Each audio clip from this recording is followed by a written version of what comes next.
আমরা স্পষ্ট ভাষায় বলছি, আমাদের ঈমান এবং আকীদা রক্ষা করার, বাংলাদেশের ধর্মপ্রাণ সরল মুসলমানদেরকে কেউ যেন বিভ্রান্ত করতে না পারে, এই বিভ্রান্তির হাত থেকে, ঈমান বিধ্বংসী ষড়যন্ত্রের হাত থেকে আমার দেশ, আমার মানচিত্র, আমার জনগণকে রক্ষা করার জন্য যা করতে হয় আগামী দিন আমরা সেটাই করব ইনশাআল্লাহ।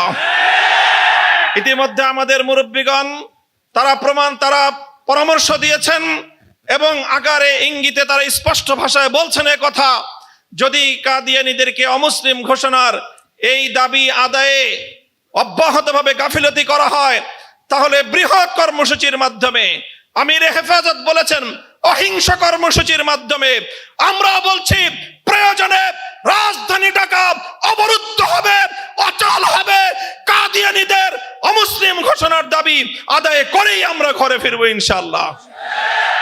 সেই জন্য একদিকে আমাদেরকে ব্যাপক কাদিয়ানীদের অপতৎপরতার বিরুদ্ধে দেশব্যাপী গণসংযোগ করতে হবে, দাওয়াতি কার্যক্রম করতে হবে, কাদিয়ানী সম্প্রদায়ের স্বার্থ সংশ্লিষ্ট অর্থনীতির তাদের যেই শক্তি, সেই শক্তির গোড়ায় আমাদেরকে নিয়মতান্ত্রিক উপায়ে আঘাত হানতে হবে।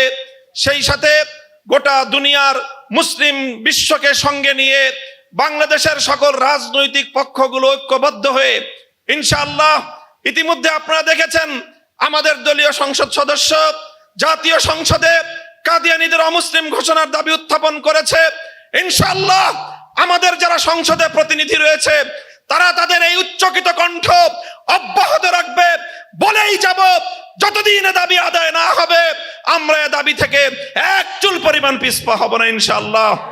ইনশাআল্লাহ আগামীর দিনে আমাদের সেই দাবি আদায় হবে এবং আমরা নিয়মতান্ত্রিক উপায়ে আমাদের রাষ্ট্র সরকারের কাছ থেকে সেই দাবি আদায়ের প্রত্যাশা রেখে বক্তব্য শেষ করছি।